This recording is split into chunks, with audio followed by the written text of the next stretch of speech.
فضل زمانا على زمان كما فضل مكانا على مكان وإنسانا على إنسان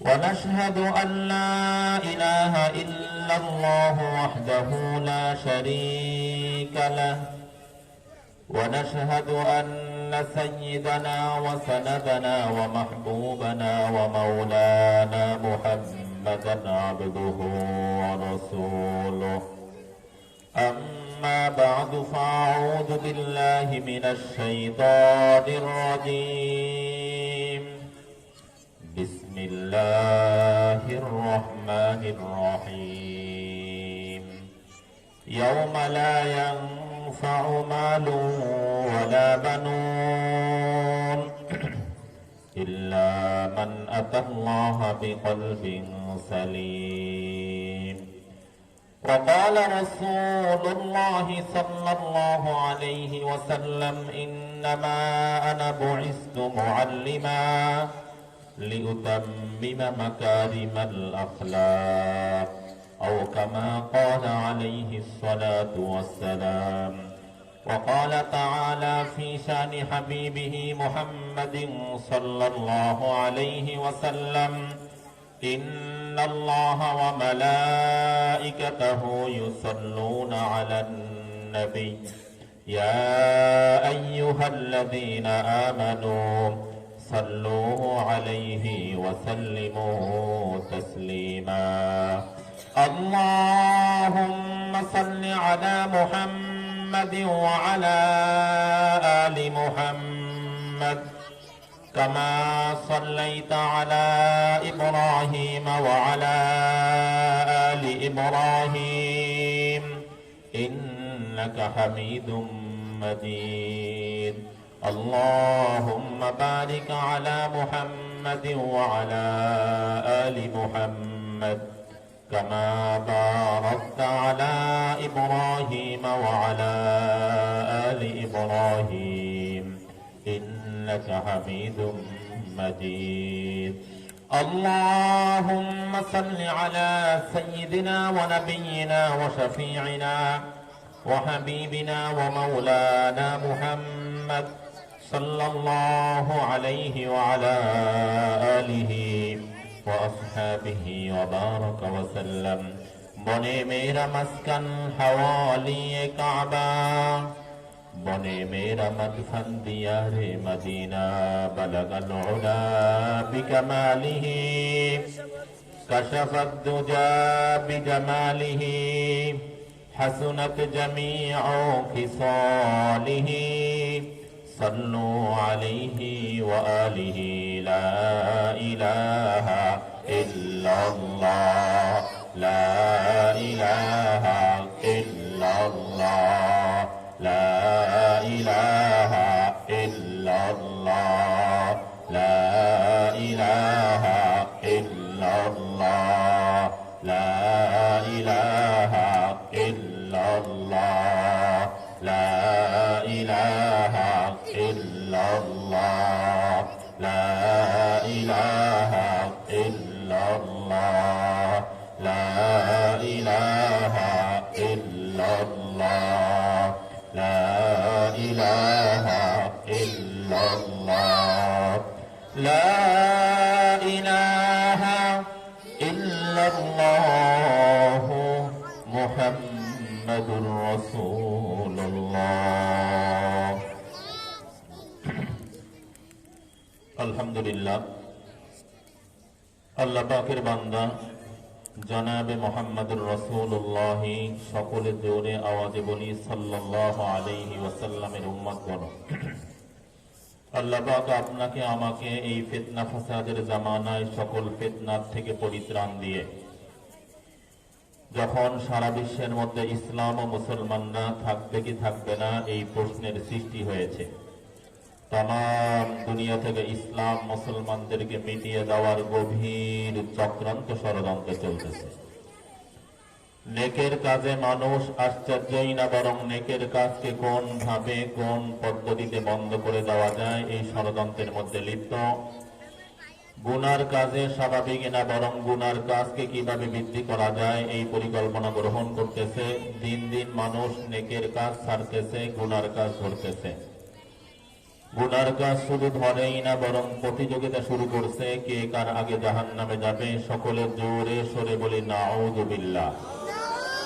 যেই সময় গোটা দুনিয়া আল্লাহর পক্ষ থেকে একের পর এক আযাব ও গজবে নিমজ্জিত হওয়ার পরেও মানুষ আখিরাত সম্পর্কে বেখবর, আল্লাহ বিমুখ, সেই মুহূর্তে আল্লাহ রাব্বুল আলামিন আপনাকে আমাকে 1443 হিজরির 16 রবিউল সানি মুহাম্মদুর রাসূলুল্লাহ সাল্লাল্লাহু আলাইহি ওয়াসাল্লাম পৃথিবীর বুকে আগমন করা ও পৃথিবীর থেকে বিদায় নেওয়ার পরবর্তী মাসের 16 তারিখে জামিয়া ইসলামিয়া কওমিয়া মাদ্রাসার 10ম বার্ষিক ওয়াজ মাহফিল ও হালকায়ে জিকিরে আলেম ওলামাদের মজলিসে, জাকিরিন শাকিরিনদের মজলিসে, বিশেষ করে আজকের মাহফিলের প্রধান অতিথি, প্রধান মেহমান পীর সাহেব চরমনাই রহমাতুল্লাহ আলাইহির সুযোগ্য সাহেবজাদা, বিশিষ্ট আলেমে দ্বীন হযরত মাওলানা সৈয়দ মুসাদ্দেক বিল্লাহ আল মাদানী সাহেব হুজুরের মাহফিলে, বিশেষ অতিথি মুফতি ওলিউল্লাহ সাহেব হুজুরের মাহফিলে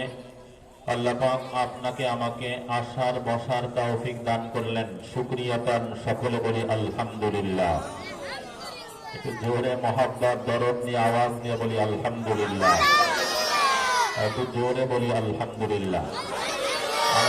আমার মুরব্বী বাবারা যারা একটু পিছনে একটু সামনে আসবো, একটু কষ্ট করে সামনের দিকে একটু সামনে চলে আসে। যারা একটু পিছনের দিকে এই সামনের দিকে চলে আসে, এদিক দিয়েও সামনে গ্যাপ, সামনে অনেক গ্যাপ, একটু কষ্ট করে সামনে চলে আসে। শুকরিয়া আদায় করলাম কার?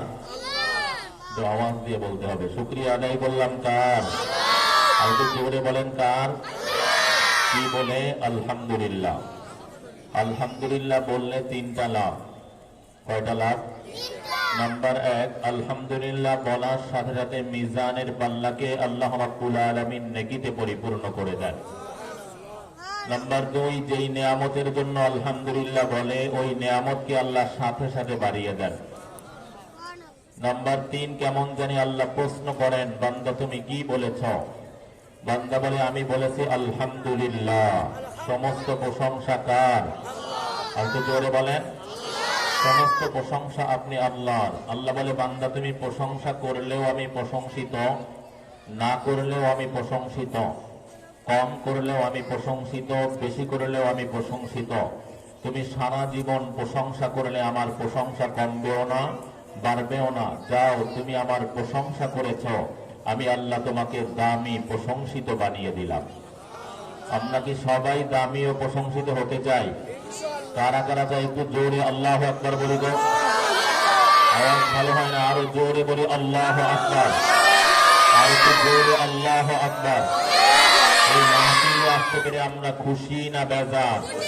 যারা খুশি হইলাম, খুশির সাথে আবার জোরে সরে বলি আলহামদুলিল্লাহ। সংক্ষিপ্ত কয়েকটি কথা। মাহফিলে যারা হাজির হয়েছে আপনাদের জানা নাই যে আপনারা কথা শ্রবণ করা শেষ করতে পারবেন কিনা। আমারও জানা নাই যে আমি আলোচনা শেষ করতে পারবো কিনা।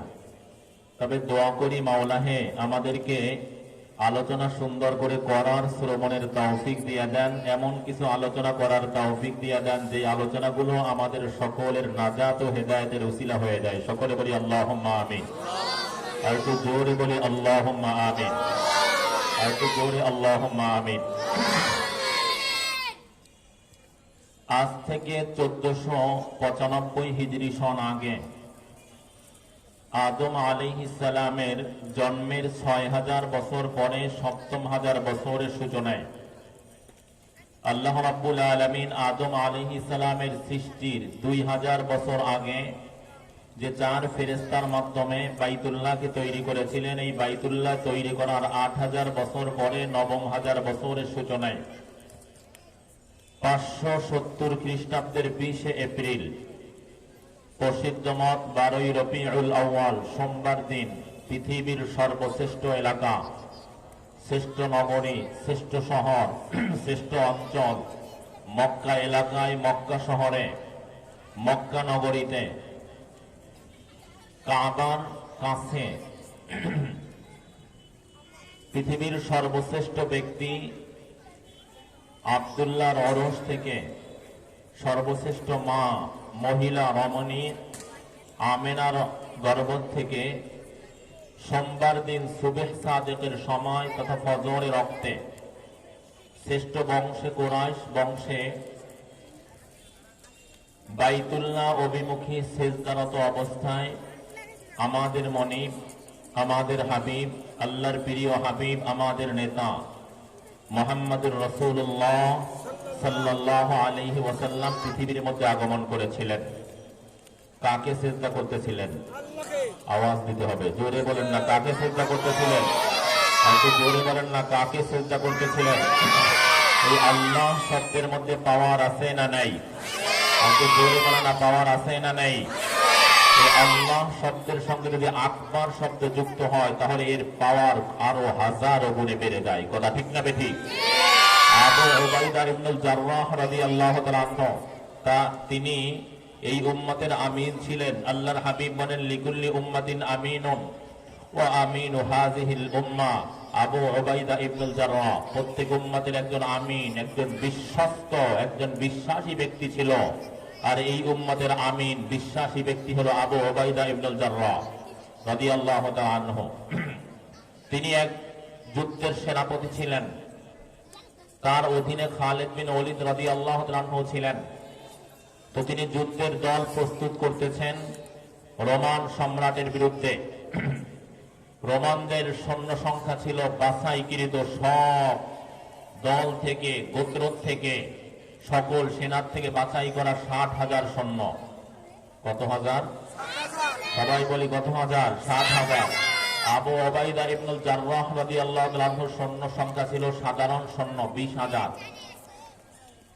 20,000 সৈন্য 60,000 সৈন্যের মোকাবেলা করবে। সবাই চিন্তিত, অস্ত্রশস্ত্র সজ্জিত, মুসলমানদের তেমন অস্ত্রও নেই। কিন্তু আবু উবাইদা ইবনুল জাররাহ রাদিয়াল্লাহু তাআলা এই 20,000 সৈন্য থেকে তিনি বাছাই করলেন 60 জন সৈন্যকে। কয়জন? জোরে বলেন কয়জন? 60 জন সৈন্যকে বাছাই করে এদেরকে নিয়ে বসলেন। বসার পরে বললেন এই 60 জন সৈন্যের মধ্যে এমন কে আছো যে এই 60,000 সৈন্যের মোকাবেলা একা করবা? প্রথম কথা বললেন কোনো আওয়াজ নেই। দ্বিতীয়বার বললেন কোনো আওয়াজ নাই। তৃতীয়বার বলার সাথে সাথে খালিদ বিন ওলীদ রাদিয়াল্লাহু তাআলা দাঁড়িয়ে গেলেন, বলেন হে আমিরুল মুমিনিন, এই 60,000 সৈন্যের মোকাবেলা করার জন্য আমি খালিদ বিন ওলীদ একাই যথেষ্ট। সুবহানাল্লাহ। আবু উবাইদা ইবনুল জাররাহ রাদিয়াল্লাহু তাআলা রেগে গেলেন যে আমার 2 বার 3 বার বলতে হলে কেন? তুমি প্রথমবার বলার সাথে সাথে কেন দাঁড়াইলে না? খালিদ বিন ওলীদ রাদিয়াল্লাহু তাআলা রাগ করলেন যে আপনি আজকে প্রধান সেনাপতি, আজকে আমিরের দায়িত্ব পালন করতেছেন, কিন্তু এতদিন যুদ্ধের মধ্যে তো আমি আমির থাকতাম, আমি আমিরের দায়িত্ব পালন করতাম, আমার সম্পর্কে আপনার অনেক ভালো জানা। আমি যেখানে যাই আল্লাহর সৈনিক হিসাবে সেখানে বাতিলরা টিকতে পারে না। খালিদ বিন ওলীদের শরীরের মধ্যে এমন কোনো জায়গা নেই যেখানে বাতিলদের আঘাত নেই, কিন্তু আঘাত করে খালিদ বিন ওলীদকে স্তব্ধ করে দিতে পারে নাই। বরং খালিদ বিন ওলীদ যেদিকে অগ্রসর হয়েছে সেখানেই বাতিলরা নাস্তানাবুদ হয়েছে। কথা ঠিক না বেঠিক? আপনি প্রথমেই আমাকে বললেন না কেন যে হে খালিদ, এই 60,000 সৈন্যের মোকাবেলা তোমাকে একাই করতে হবে? এটা বললেন না কেন? যাই হোক, আবু উবাইদা ইবনুল জাররাহ রাদিয়াল্লাহু তাআলা বললেন হে খালিদ, তুমি একা না, তোমার সাথে আরো 59 জন সৈন্য, এই যে এদেরকে আমি তোমার সঙ্গে দিয়ে দিব। খালিদ বিন ওলীদ রাদিয়াল্লাহু তাআলা এদেরকে নিয়ে বসলেন। এই 59 জন সৈন্যের আমার কোনো প্রয়োজন নাই, এই 60,000 সৈন্যের মোকাবেলা করার জন্য আমি একাই যথেষ্ট। সুবহানাল্লাহ। কিন্তু যেহেতু আমির তোমাদেরকে দিয়েছেন এই জন্য তোমাদেরকে আমি নিব, কিন্তু 3টা শর্ত। কয়টা শর্ত? জোরে কথা বলতে হবে। কয়টা শর্ত? 1 নাম্বার শর্ত হলো আমরা যখন যুদ্ধের জন্য রওনা করব তখন এর আগে সবাই সুন্দর করে ওযু করে নিব। বিনা ওযুতে কেউ আমার সঙ্গী হতে পারবে না। আল্লাহর রাসূল বলেছেন আল ওযু সিলাহুল মুমিনিন, ওযু হলো মুমিনের অস্ত্র। মুমিন যখন ওযু করে তার গুনাহগুলো ঝরে যায়, তখন যখন সে বাতিলের মোকাবেলায় যুদ্ধ করে, তখন আল্লাহর বিশেষ সাহায্য তার প্রতি নাজিল হয়। এই ওযুকারী আল্লাহর সৈন্যদের, আল্লাহর হাবিবের সৈন্যদের মোকাবেলা করার ক্ষমতা কোনো বেঈমানরা রাখে না। কথা ঠিক না ঠিক? দ্বিতীয় শর্ত হলো, আমার ঘোড়া যখন আমি বাতিল সৈন্যদের দিকে হাঁকিয়ে দিব, যখন ছেড়ে দিব, রওনা করব, তখন তোমরাও এর পিছনে তোমাদের ঘোড়া চালায় দিবা। আমার নির্দেশ আসা পর্যন্ত কেউ পিছনে তাকাতে পারবা না, পিছনে ফিরেও যেতে পারবা না। 3 নাম্বার শর্ত হলো, যখন আমরা এমন জায়গায় গিয়ে পৌঁছবো যে বাতিলরা আমাদের আওয়াজ সুন্দরভাবে শুনতে পাবে, তখন সবার পরিপূর্ণ শক্তি দিয়ে আল্লাহু আকবার বলবা। এই 3 শর্ত সবাই মেনে নিল। খালিদ বিন ওলীদ রাদিয়াল্লাহু আনহু ঘোড়া চালিয়ে দিলেন। বিদ্যুৎ গতিতে ঘোড়া চলতেছে, এমন ভাবে ঘোড়া মরুভূমির পরে চলতেছে, ধুলা দীর্ঘ এলাকাকে অন্ধকার করে দিল। বাতিল 60,000 সৈন্য মনে করলো যে 60 লক্ষ সৈন্য আমাদের দিকে অগ্রসর হচ্ছে। খালিদ বিন ওলীদ রাদিয়াল্লাহু আনহু তো সামনের দিকে অগ্রসর হচ্ছেন। বাতিলদের মধ্যে কম্পন সৃষ্টি হয়ে গিয়েছে, না এই 60 লক্ষ সৈন্যের মোকাবেলা আমরা করতে পারবো না। হেরাক্লিয়াসকে খবর দাও, এদের মোকাবেলা করার সাধ্য আমাদের নেই, শক্তি আমাদের নাই। খালিদ বিন ওলীদ রাদিয়াল্লাহু আনহু যখন সামনের দিকে গেলেন, কাছাকাছি পৌঁছলেন, তখন এমন জোরে আল্লাহু আকবার বললেন, বাতিল 60,000 সৈন্যের মধ্যে এমন ভাবে কম্পন তৈরি হয়ে গেল, তাদের সকলের হাত থেকে তরবারি পড়ে গেল। সুবহানাল্লাহ। আল্লাহু আকবারের পাওয়ার আছে না নাই? এই বাচ্চাদেরকে এই করে দেন, দেখছেন মুরব্বীদেরকে ডাকছি, মুরব্বীরা ওই পিছনে বসে আছে, আর এখন ওরা গল্প করে। একটু পিছনে যারা আছে ওই একেবারে লাস্ট পর্যন্ত বসছে, একটু সামনের দিকে চলে আসে। বড়রা একটু সামনে চলে আসেন কষ্ট করে, এটা তো সুন্নাতেরও খেলাফ। জায়গা পূরণ করে একটু সামনের দিকে চলে আসেন, এদের মাঝখানে মাঝখানে বসে যান। দেহে পিছনে এইভাবে অগ্রসর হন, একটু দাঁড়ান, মুরব্বী একটু কষ্ট করে দাঁড়ান, আল্লাহু আকবার বলে দাঁড়ায় সামনে চলে আসেন।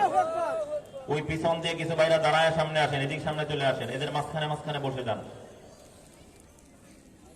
তো এবার বাতিল সৈন্যরা বলল, হে খালিদ বিন ওলীদ, মুহাম্মদের রাসূলুল্লাহর সৈনিক, আমরা তোমাদের বিরুদ্ধে যুদ্ধ করার ক্ষমতা রাখি না, আত্মসমর্পণ করছি, আমাদের অস্ত্রগুলো পোড়াচ্ছ, আপত্তি নেই, আমাদের সব সম্পদ তোমরা নিয়ে যাও গনিমত হিসাবে, কিন্তু আমাদেরকে জীবনে হত্যা করে দিও না, আমরা আমাদের জীবনকে ভিক্ষা চাচ্ছি, আমাদেরকে নিরাপদে আশ্রয়ে যেতে দাও, আমাদেরকে একটু নিরাপদে পৌঁছতে দাও।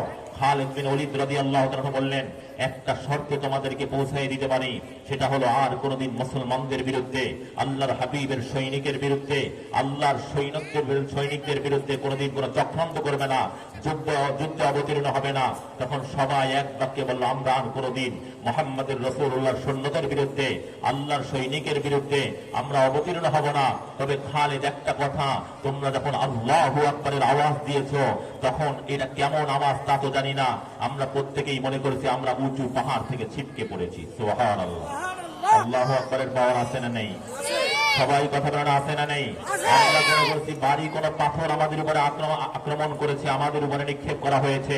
হে খালিদ বিন ওলীদ, যদি তুমি আমাদেরকে কবুল করো, তাহলে আমরা এখান থেকে একটা টিম তোমাদের সেনাপতির কাছে যাব, তোমাদের মূল সেনাপতি মুহাম্মদুর রাসূলুল্লাহ সাল্লাল্লাহু আলাইহি ওয়াসাল্লাম, তার কাছে যাব, আমরা গিয়ে ইসলাম কবুল করব। সুবহানাল্লাহ। আল্লাহু আকবারের পাওয়ার আছে না নেই? আজকে মুমিন স্তব্ধ হয়ে গিয়েছি, এই জন্যই বেঈমানরা আমাদের মাথার উপরে কাঁঠাল বাঁধতেছে। কথা ঠিক না বেঠিক? আবার যদি মুমিন আল্লাহু আকবারের আওয়াজ দিতে পারো, ওয়ালা তাহিনু ওয়ালা তাহজানু ওয়া আনতুমুল আ'লাউনা ইন কুনতুম মুমিনিন, তোমাদের কোনো চিন্তা নেই, তোমরা দুর্বল হয়ো না, চিন্তিত হয়ো না, তোমরাই বিজয়ী হবা যদি খাঁটি ঈমান নিয়ে ময়দানে অবতীর্ণ হতে পারো। কথা ঠিক না বেঠিক?